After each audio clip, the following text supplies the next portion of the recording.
Welcome, everybody. Hello. Thanks for being here with High Value Writing. I'm so excited because today I'm talking with Emma Weisberg, who is an intercultural consultant and has helped me out quite a bit with some of our high value writing work as well. And we've been talking a lot behind the scenes about what writing at work is like, especially if you're new in your career or a returning professional or a young professional just getting started. And Emma's actually been chatting with her friends about some of the worries they go through launching their new careers and getting into that business writing.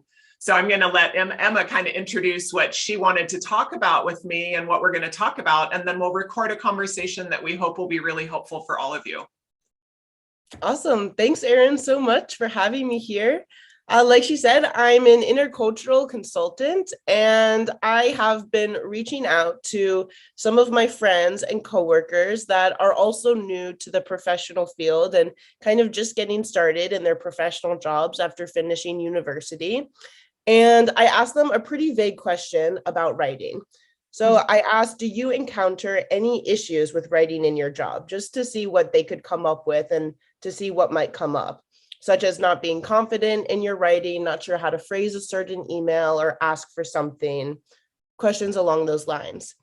And I have a few kind of comments that came up that seem to be pretty recurring and popular with them. So Erin, I was hoping you might be able to shed some light on these questions that we would really like answers to. Sure. I'd love to. Yeah, thanks for talking with folks, and I hope we can provide some strategies to help in everybody's new careers.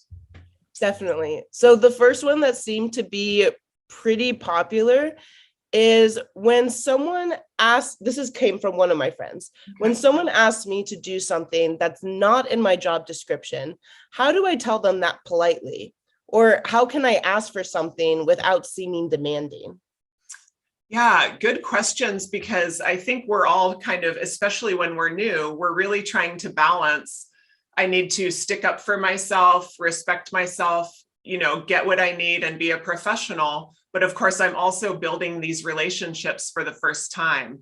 And we often talk in writing workshops about how our relationships actually grow through writing today, because, it's really great right now. I'm getting to talk to Emma, but a lot of our relationship has happened through email as we go back and forth in our work together. And so, your friends are really having a good instinct there, where I have to preserve this relationship with the person I'm writing to, but I also have to stick up for myself at the same time. So a few tips you could try. Number one, letting the person know what your area is. This week I've been asked to work on X and Y. My supervisor has assigned me to this project. We can put the sort of, not the blame, but the responsibility on that internal structure. We can say, here's an idea about what we could do instead. You could consider asking this person. You could consider going on this website. And then I often, in any kind of sort of possible conflict situation, I suggest that we be really careful with two areas of our language. The first one is the word you. If you're saying something back to that person, be careful with how you use you, because we know the word you can sound like this. So we don't want to say, well, since you asked, or when you asked me, or because you, blah, blah, blah. Be careful about that. I use the word you when it's a happy situation, and I use it a little less when it's a worrisome situation. And then secondly, try to keep your response using what I call productive language. So instead of like, because you didn't give me this, I can't do that, we can say, when I receive this, I will be able to do that. And so there's often just a reframe that you can use in those situations to still respect yourself while respecting your colleague or supervisor. Wow, yeah, that's really great. I didn't think about the power of you, but that could definitely seem like a more targeted word, I think, with a lot more meaning behind it than you'd think. It has emotional meaning, right? And we don't mean to, but when we hear it, we tend to react with a little bit of defensive-ness. I could see that. Yeah. That's a good reminder for me to use you in a positive way in the next email I send. Yeah, awesome. Great question. So the next question I got was, I feel like everything I write is not as good as my peers, but I also feel like my peers always try to sound smart in their writing, which limits their audience. Do you have any advice for me? I sure do. That's a really insightful thing to bring up, actually. There's, I think, kind of a cultural shift going on with a lot of the people that I work with. If I'm working with, say, a state agency or a business, people within it will have different points of view about how sort of fancy our language should be. I believe, and so do many people who work with the public or work, for our community, that it's actually better to use language that everyone can understand. And so, that part of your question that was like, if we use kind of higher vocabulary, we might also narrow our audience a bit because they would need to know those words and have that background in the field. So even though there might be that temptation left over from school to use a big vocabulary and sound smart and sort of decorative writing, that was rewarded in school, right? We were told, be descriptive, use good vocab, write a lot of words. So we have it in our heads that that's rewarded, but it's really not rewarded now because business readers just want to be able to get the information as easily as possible and without the chance for misinterpretation. So you're actually better off using plain, simple words. Instead of we modified the process, we changed the process. It's okay to use regular words like we would in real life. It's actually what readers want in their daily lives at work. Yeah. Yeah. Definitely. No, that sounds really great. And I'm also thinking about what it means to sound smart in your writing. So previously, you're right, in school, it was using bigger words because that's what was rewarded. But really now, sounding smart in your writing, I think, is being able to write in a way that's actually accessible to all sorts of people from all sorts of different backgrounds. So that's really insightful. Well, that's a great point, that's what's smart now, is to meet your readers' needs. Right. And actually, I was in a class yesterday with a lot of interns who were taking college classes, but interning at a credit union. And they were kind of worrying about that too. Like, I've learned all these habits, but now do I still use them or not? Right. But we just want to kind of explicitly notice, yeah, school rewarded me for certain things that are no longer going to get rewarded. And so we want to purposefully change and say, oh, yeah, now I'm rewarded when I do what my reader needed. Whereas in school, as one of the interns pointed out yesterday, we were mainly writing to show what we knew. And that's not why we write now at work. We write often for another person's. Right. Yeah. Looks like we'll have to redefine what sounding smart in writing means. Exactly. Yeah. All right. And then the next question I have, this one came from another coworker. I struggle with balancing the formality and casualness of emails. I feel like I always err on the side of too formal, even when people on my team aren't, because I'm scared of being seen as too casual or not professional. Yeah, that's another good question where, again, we're trying to represent ourselves through our writing. So we want to be authentic and be our authentic selves, but then we also want to make sure that we're writing in a way that's going to work for our reader, which, yeah, it often comes down to that formality. And I've been in that situation too. Usually what I'll do is I'll start formal, and as I get to know my reader, I'll reduce some of that based on what I've learned from them. We can often do a little bit of mirroring. We can see what their style is. We can even observe people in meetings, not just in writing, and see kind of how they talk to one another and learn a little bit about the cultural norms of the group.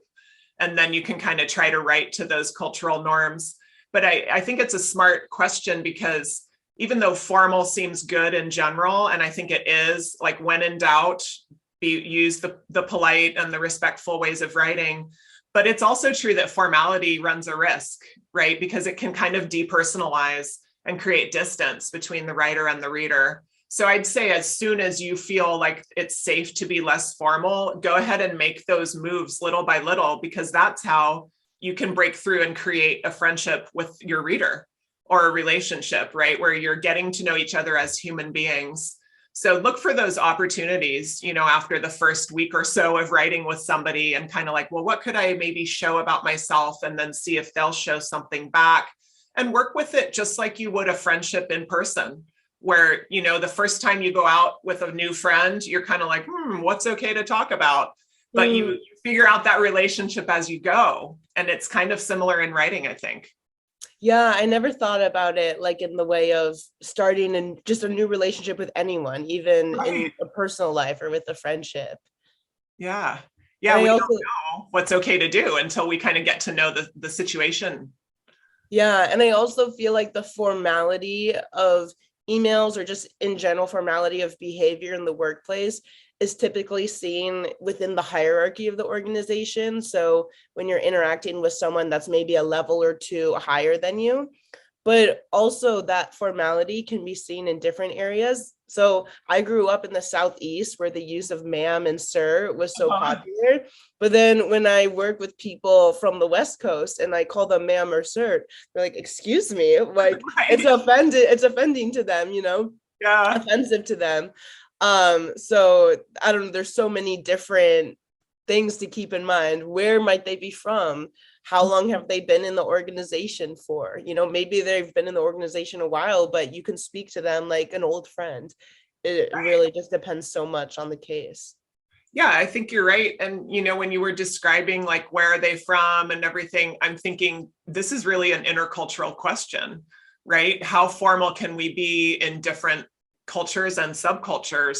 And so I would just add on one more thought there. When you're trying to decide how formal to be, consider the culture of your industry too. Something like banking has a fairly formal culture. Some nonprofits that I work with have a less formal culture. So it's going to depend where you're at. Like writing is always circumstantial. That's so true. The industry plays such a big role in it. Mm-hmm. I feel like in the intercultural industry, it can be relatively informal. Yeah. Because people understand that dynamic so well. And right. they're able to code switch. Yeah, you're code switching all the time, which we all do in our jobs, right? For more and less and for different people and different jobs. But yeah, that's kind of what it's about. And code switching a little at the beginning until we start to realize, well, how can I put my authenticity into this in a way that I know is safe? Definitely. Yeah. And then one other thing that I thought might be interesting for us to explore in this conversation is, do male and female young professionals face the same issues with writing when they enter the professional workforce?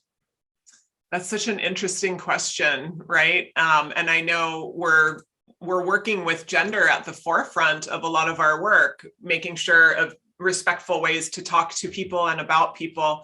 And we're more open about gender difference and gender bias in the workforce too. So I think it's on people's minds when they write. I have a couple ideas, and I'd love to see, how you feel like your group and generation would respond to this. I've been doing some leadership development programs with emerging leaders lately, and they tend to be maybe around in their 30s and 40s. And I've noticed in talking with them, when we talk about writing to build relationships or community, gender does come into the mind of the writer sometimes. I've noticed some of the men in my classes saying that they want to write to their team in a way that builds motivation, but that they don't sound like the old school hierarchical situation that we all grew up seeing in the movies on Wall Street or whatever. And some men are kind of worried, what if, my stereotype is gonna be there and people will think I'm being like that when I'm really trying to be collaborative. So they try to make moves in their writing to, use the word we to talk about new ideas and just show that they're collaborative. And then women, on the other hand, are, I think, also worried about their own stereotypes, where in a work situation, a woman could get stereotyped as being emotional, apologetic, not getting credit or not taking credit. And so when we write, we might be thinking, well, I don't want to accidentally reduce myself in my words. And so I think whoever we are, we're a little bit aware of our stereotype, and we're trying to make sure that we don't bring any kind of gender problems to our teams. What are your thoughts on that? Have you or your friends kind of experienced those worries or? No, definitely. Like, I think maybe even the habit of sounding too apologetic or apologizing for things that aren't even your fault. Could be something that's typically labeled as behavior the females would demonstrate in the workplace. And another one that just popped in my head is passive aggressiveness in emails. Yeah. Because that's not something I tend to be more direct, but perhaps if you're trying to word something in a more polite way, or even phrasing something negative in a more polite way, it could come across as passive aggressive, which it can be so nuanced and so difficult to understand because maybe that wasn't the intention. Yeah. Well, it's tricky. Yeah. And, you made me think of a conversation from a gender communication class I did recently, where it was all about how direct should we be? Kind of like what you're saying about, should we be passive and polite, or should we be direct? And how often it's just gender conditioning, right? Where we've been taught to be more direct than some, less direct than others. And when we're in our teams, we have to remember our teammates also got conditioned in their genders. So they've been taught to be perhaps very direct if they're male and more indirect if they're female. They may have been taught those things. So we have to give some kind of latitude and grace as people work through this. And one more thing that I thought of with that is, I think men have been pressured to be ambitious and achieve, and women have been pressured to collaborate and support. And so we see those both come into play in a team, where a woman might write, I'm waiting to hear on other people's opinions because it's good to be collaborative and we need everybody's buy-in, but that might look to someone else like not strong. Whereas a male might, if they go forward with their conditioning and pressure to achieve, it might look like they're not collaborating. So we're all kind of doing this dance. And I think the best thing we can do is sort of assume benevolent intent when we read what each other has written, and to have these conversations together as a team. Yeah. That's so true. That's something that I find myself frequently reminding myself of, just that people are a product of the environment they were raised in, and we can't blame them for their behavior necessarily when it's due to the environment, when it's due to the nurture, just like we can't blame ourselves for being a product of the environment we were brought up in. Right.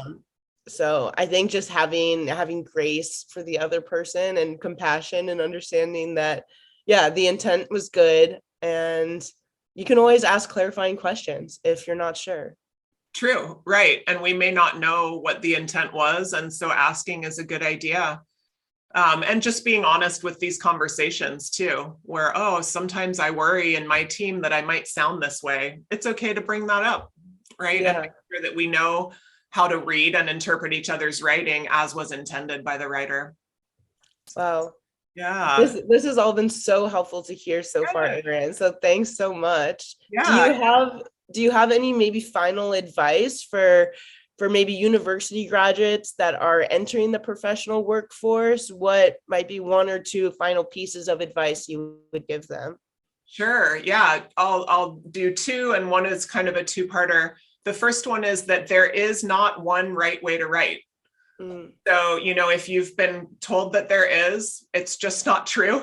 It always depends on the circumstance, the reader, and the situation, right? But I think when we're in school, we can feel like, I'm the wrong one.